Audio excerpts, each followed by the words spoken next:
Welcome to Blank Case, a channel that brings you mysteries from around the world. Today's mystery is the Hinterkaifeck Murders. The date was March 31st, 1922. The location, the Hinterkaifeck farm, in Bavaria, Germany. A family of 6 was murdered on that day. The victims were husband and wife, Andreas and Cecilia Gruber, their widowed daughter, Victoria Gabriel, Victoria's children, Cecilia and Joseph, and the family's maid, Maria Baumgartner. Be warned, this story gets gruesome. All victims were killed with a pickaxe. The youngest of all, Joseph, 2 years old, was killed in his crib. Maria, the maid, was killed in her bed.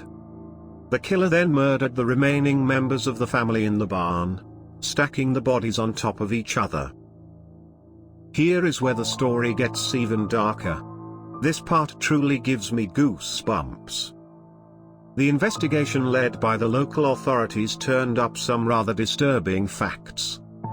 The evidence concluded that the murderer lived on the farm for 6 days after committing the murders. The culprit fed the cattle, cooked and ate meals in the kitchen, and tied the dog up to a post. The bodies were discovered on a Sunday, due to the mailman seeing the dog tied up the day before.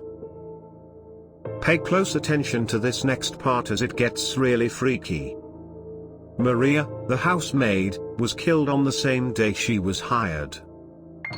The previous maid had quit 6 months ago at the time. She used to complain to the Grubbers that the house was haunted.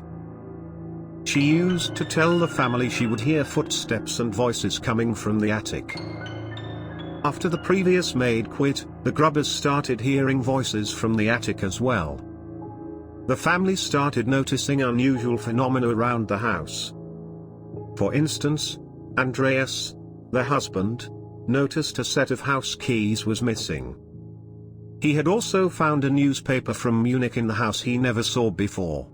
At first, Andreas believed the postman had accidentally lost the newspaper, but it was later determined that no one in the vicinity was subscribed to that paper.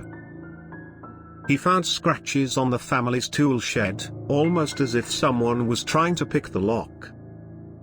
As if that wasn't enough, just days before the murders, Andreas found a pair of fresh footsteps in the snow coming from the woods towards the back entrance of his farm's machine room, with a broken door lock.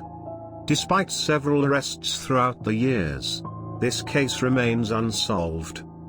In the middle of May 1927, a stranger was said to have stopped a resident of Warhofen at midnight. He asked him questions about the murder, and then shouted that he was the murderer before he ran into the woods. The stranger was never identified. That's it for today. Please comment, like and subscribe if you found this video interesting. See you next time. Goodbye.